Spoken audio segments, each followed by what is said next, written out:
স্বামীর অফিস সকাল ৭টায়, তাই তাড়াহুড়ো করে রান্নার কাজ করছিলাম। তখনই শাশুড়িমা রান্নাঘরে এসে মুখ বাঁকিয়ে বললেন, শুনো বাপু, মেয়ে মানুষকে আস্তে ধীরে চলাফেরা করতে হয়, নরম স্বরে কথা বলতে হয়। এটা আমার কথা নয়, কুরআন হাদিসের কথা। আমার কথাটা সহ্য হলো না, তাই আমিও বললাম, তাহলে আপনি এত জোরে কথা বলেন কেন? তখন শাশুড়িমা বললেন, আমি তো বুড়ি মানুষ।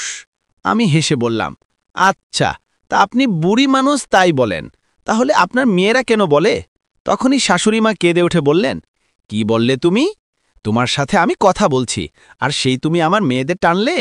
আমি তো জানতাম আসলে তুমি আমার মেয়েদের হিংসা করো। সব কথাই আমার মেয়েদের টানো, তা তারা তোমার খেতে আসে না পড়তে আসে? ও বাবু, দেখ না, তোর বইয়ের কথার কি তেজ, সবসময় আমাদের হিংসে করে। শাশুড়ি মায়ের কথা শুনে আমার স্বামী রাফসান দৌড়ে ড্রয়িং রুমে আসে, এসে বলে, কি হয়েছে মা, তুমি কাঁদছ কেন? শাশুড়িমা হাউমাউ করে কেঁদে উঠে বলে, দেখ না বাবা, তোর বউ কি বলছে, সবসময় আমার মুখে মুখে কথা তো বলেই, আবার সব কথাই তোর বোনদের তুলে আমাদের হিংসা করে।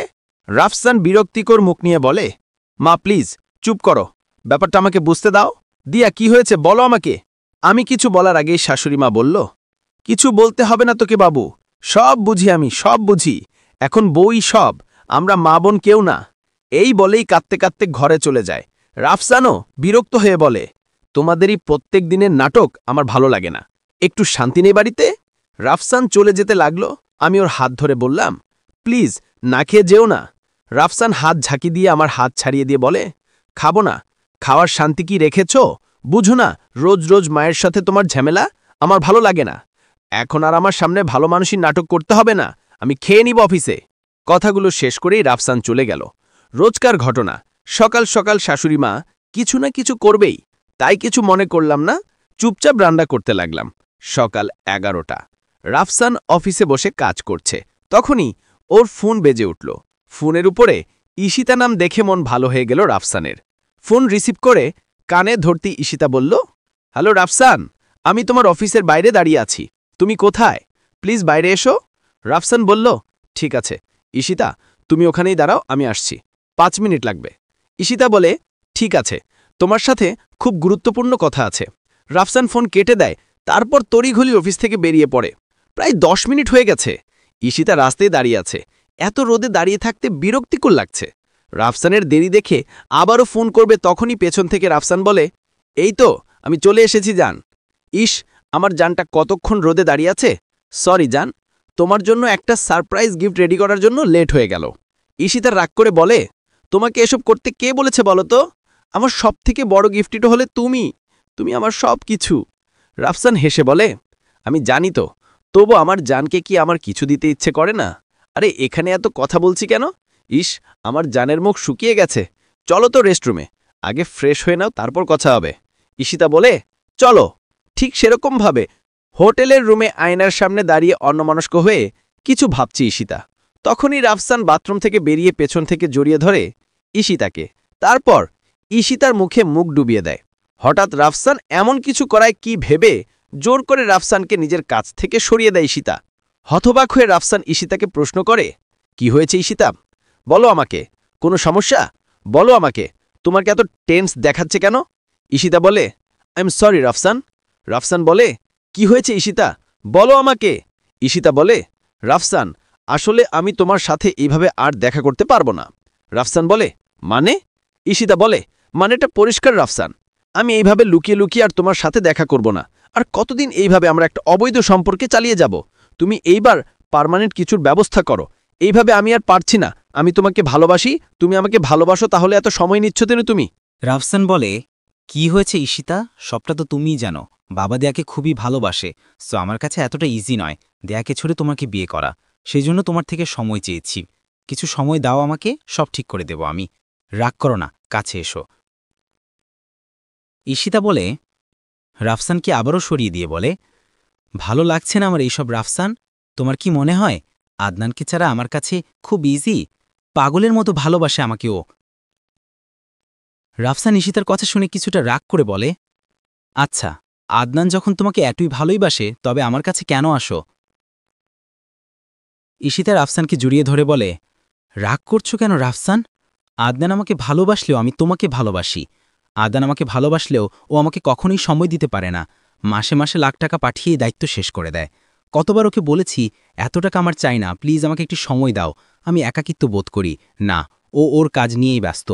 কিন্তু তুমি আমার সেই একাকিত্ব দূর করেছ রাফসান। পরম যত্নে ভালোবাসায় ভুলিয়ে দিয়েছ সব কষ্ট। কিন্তু এখন আমার তোমাকে পুরোপুরি চাই রাফসান। রাফসান বলে, আমি পুরোপুরি তোমারই আছি, একটু সময় দাও আমাকে। ঈশিতা শক্ত কণ্ঠে বলে, ঠিক আছে, তবে বেশি না, মাত্র 1 মাস সময় দিলাম তোমায়। এর মধ্যে তুমি যা করার করবে, ঠিক আছে? রাফসান বলে, আচ্ছা বাবা, ঠিক আছে, তুমি একদম চিন্তা করো না। এই 1 মাসের মধ্যেই আমি দিয়াকে ছেড়ে দিব, যেভাবেই হোক। তারপরই তোমাকে আমার ঘরের বউ করে নিব। কি হলো, এখনও মন খারাপ? এসো বসো, আমি তোমার মন ভালো করে দিচ্ছি। এই যে দেখো, তোমার সারপ্রাইজ গিফট।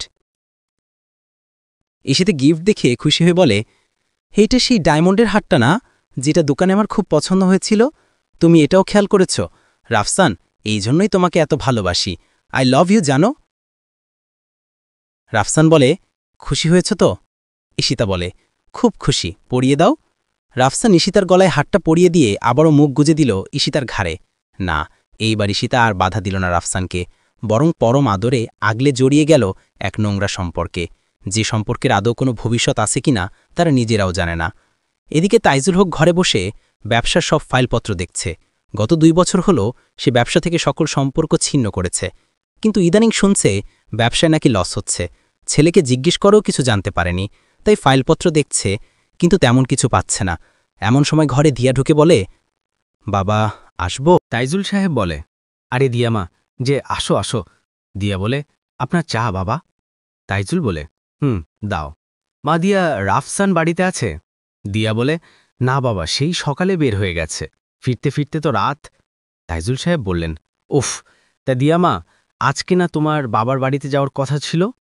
দিয়া বলে, হ্যাঁ বাবা, আমাকে আজকে চলে যেতে বলেছে, উনি কালকে যাবে।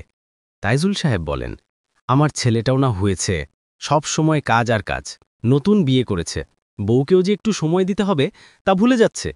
তুমি রেডি হয়ে নাও, রাফসানকে ফোন দিচ্ছি আমি, তোমরা একসাথে যাবে। দিয়া বলে, না বাবা থাক, উনি কাজ করছেন হয়তো, আমি যেতে পারবো, তাছাড়া ড্রাইভার চাচাও তো যাবে।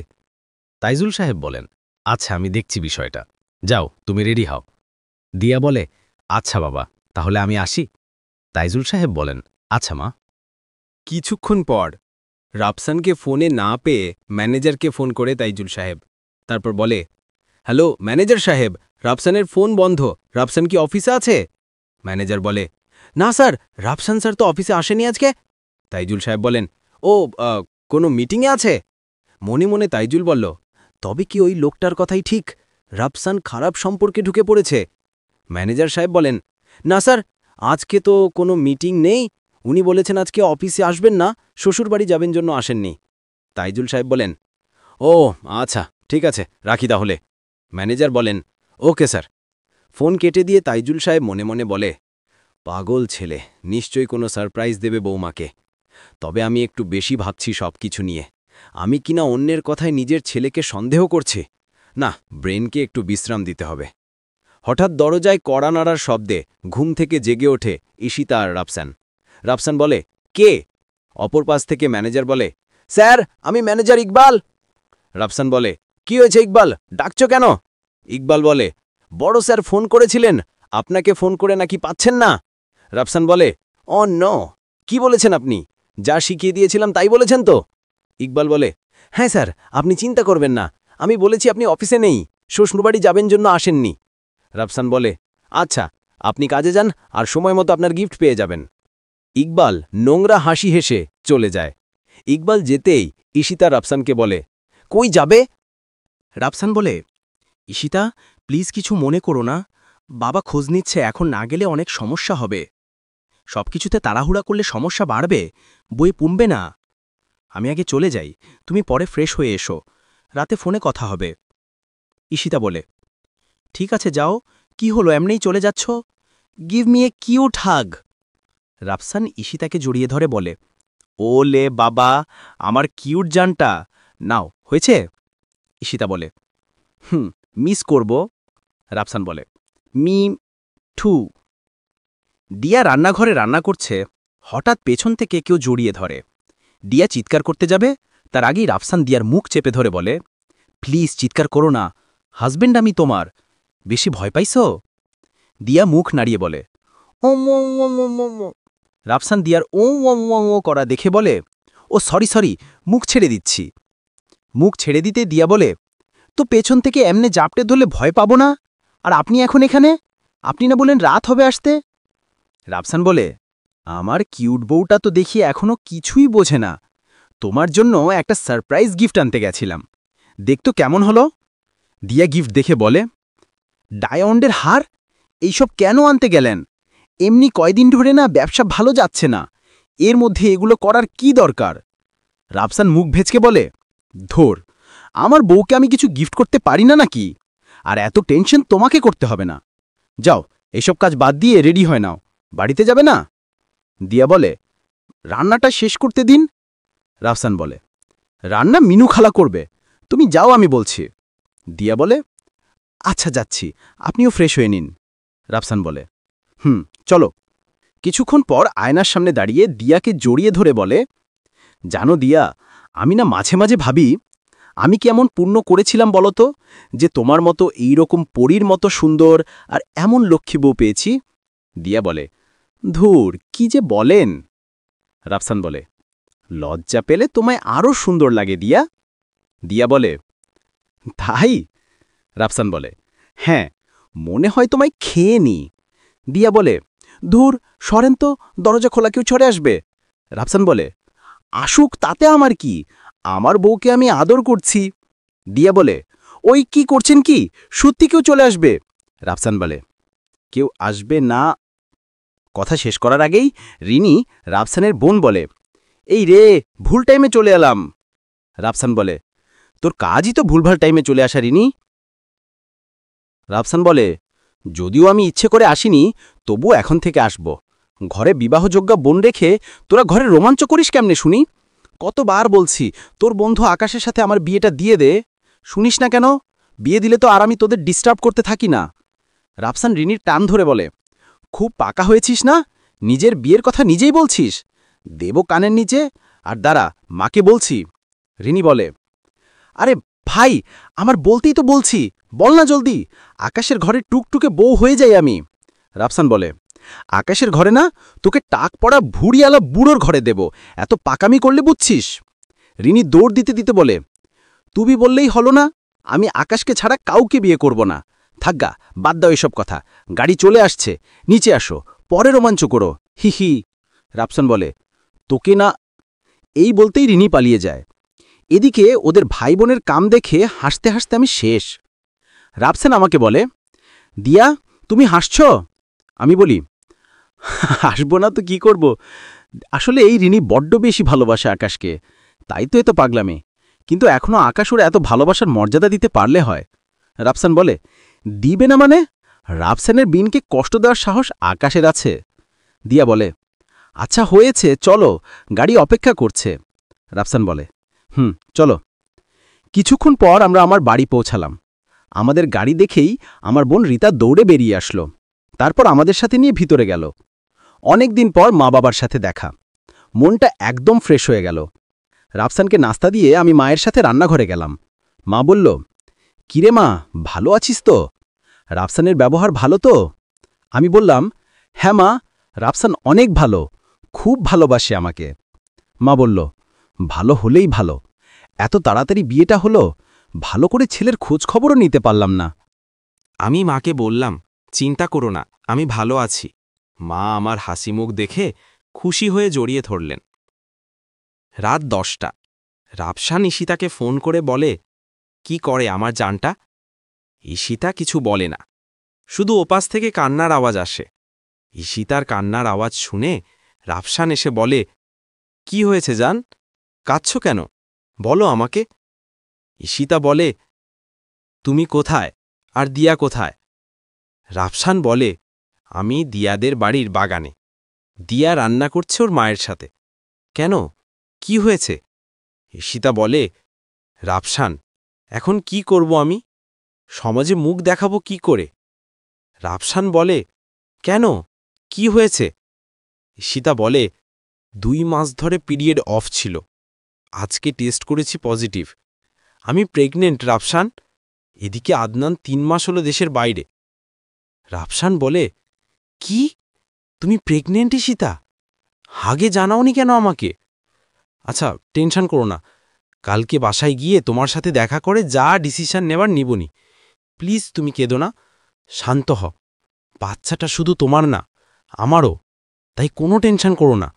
আচ্ছা রাখি, কেউ আবার শুনে ফেল। রাফসানের কথা শেষ হবার আগেই কেউ রাফসানের কাঁধে হাত রাখে। রাফসান ভয় পেয়ে পেছনে তাকিয়ে দেখে রীতা মুখ গম্ভীর করে দাঁড়িয়ে আছে। রাফসান ফোন কেটে দিয়ে মেকি হেসে বলে, শালিকা তুমি? রীতা মুখ গম্ভীর করে বলে, হ্যাঁ আমি। কে কি শুনতে পাবে রাফসান ভাইয়া? রাফসান ভীষণ ভয় পেয়ে যায়। রাফসানের এমন ভয় পাওয়া মুখ দেখে হো হো করে হেসে ওঠে রীতা। তারপর বলে, ভয় পেলে তোমাকে কিন্তু কিউট লাগে দুলাভাই। ঘাম দিয়ে জ্বর ছাড়ে রাফসানে। রীতার সাথে রাফসানও হেসে ওঠে। রীতা বলে, চলুন দুলাভাই, আপা ডাকছে, মা গরম গরম পিঠা বানিয়েছে। রাফসান বলে, রীতা যাও তুমি, 5 মিনিট পর আমি আসছি, একটা জরুরি কল আসবে। রীতা আচ্ছা বলে চলে গেল। রাফসান জোরে একটা নিঃশ্বাস নিয়ে একটা সিগারেট ধরালো। তারপর সিগারেট শেষ করে বাড়ির দিকে গেল। রাফসান চলে যেতেই গাছের পেছন থেকে একটা ছায়া সরে গেল। 7 দিন পর। হ্যালো, মিস্টার আদনান বলছেন? আমি ইন্সপেক্টর তুহিন বলছি। আপনার স্ত্রী ঈশিতার একটা অ্যাক্সিডেন্ট হয়েছে, and she is spot dead. Adnan তুহিনের কথা শুনে চমকে ওঠে আর বলে, হোয়াট?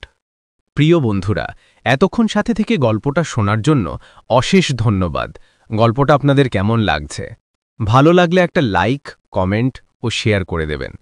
আর পরবর্তী পর্ব শুনতে চাইলে আমার চ্যানেলটি সাবস্ক্রাইব করে সাথে থাকুন। ভালো থাকবেন সবাই। ধন্যবাদ।